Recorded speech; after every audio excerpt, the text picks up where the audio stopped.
উৎসবের নগরীতে পরিণত হয়েছে বাণিজ্যিক নগরী চট্টগ্রাম। বহুল প্রতীক্ষিত এই ম্যাচ ঘিরে নগর জুড়ে ছড়িয়ে পড়েছে উন্মাদনা। চট্টগ্রামের কাজীর দেউরি মোড়ে আছেন প্রতিনিধি মনিরুল ইসলাম পারভেজ। বিস্তারিত জানতে যুক্ত হচ্ছি তার সঙ্গে।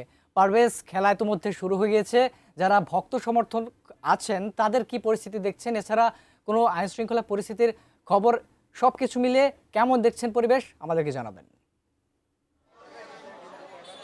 জানা রাখি যে ব্রাজিলের রাউন্ড 16 থেকে বিদায় নেওয়ার পর মানুষের এখন আগ্রহের কেন্দ্রবিন্দুতে পরিণত হয়েছে লিওনেল মেসির দল আর্জেন্টিনা, এবং এখানকার পাশাপাশি যে ইয়ামাল খেলছেন স্পেনে, অর্থাৎ এই খেলাটি এখন কি পরিমাণ দর্শক উপভোগ করছে, প্রায় 180 কোটি দর্শক সারা দেশে উপভোগ করছে। আপনি দেখছেন যে এখনকার চট্টগ্রামের যে জায়গাটিতে রয়েছে প্রায় 20,000 দর্শক, মানুষের একদম লোকারণ্য হয়ে রয়েছে নানান বয়সী দর্শক, অর্থাৎ নানান বয়সী দর্শক এখানে রয়েছে। তবে সবার কিন্তু কেন্দ্রবিন্দু রয়েছে যে আর্জেন্টিনা হচ্ছে লিওনেল মেসি আর ইয়ামাল হচ্ছে স্পেনের।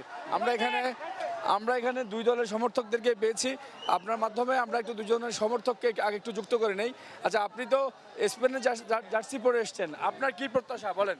আমি মনে করি যে আজকে স্পেন জিতবে, আর্জেন্টিনা একটা খাবে, দুইটা খাবে, আর আর্জেন্টিনা একটা দেবে, 2-1 হবে, স্পেন উইন হবে।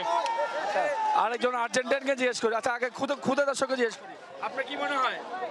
আমার মনে হয় যে আজকে আর্জেন্টিনা জিতবে, তো আমি দেখতে আসছি এখানে, দেখি আজকে। আপনার কি মনে হয়? আমরা কিছু চাই না, মেসির একটা সুন্দর বিদায় হোক এবং কাপটা মেসির হাতে উঠুক, আমরা এটাই চাই। আচ্ছা, এখানে দেখছিলেন যে নানান দর্শক, যার নানান বয়সী দর্শক তারা এসছেন।